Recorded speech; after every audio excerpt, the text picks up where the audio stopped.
Sa araw na to, gusto kong malaman mo na sobrang saya ng puso ko.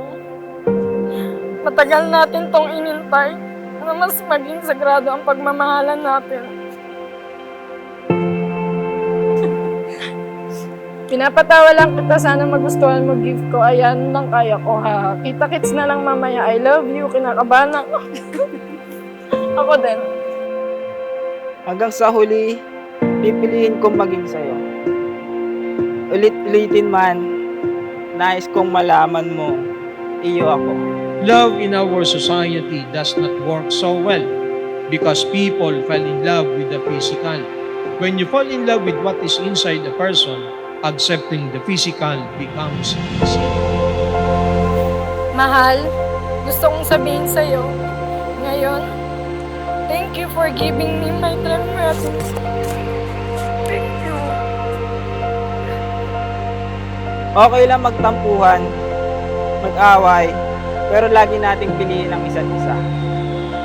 With you, I have found my home, my confidence, and my greatest love. I am grateful for the gift of your love, and I pledge to spend the rest of my days showing how much I love you.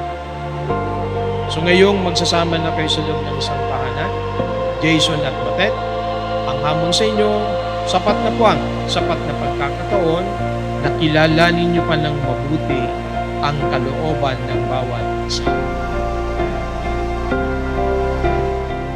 Today, I give myself to you, and I promise to love, respect, and care for you in sorrow and in joy.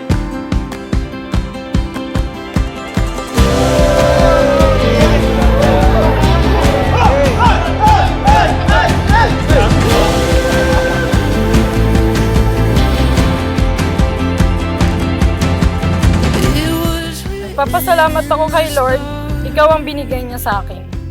Mabait, masipag, at mapagpasensya na partner. Salamat, dumating ka sa panahong kailangan ko ng karamay. Always remind me na magkakampi tayo sa lahat. Pinaparamdam mo sa akin na hindi ako nag-iisa. And through the years, naging kasangga kita sa lahat ng struggle ko in life.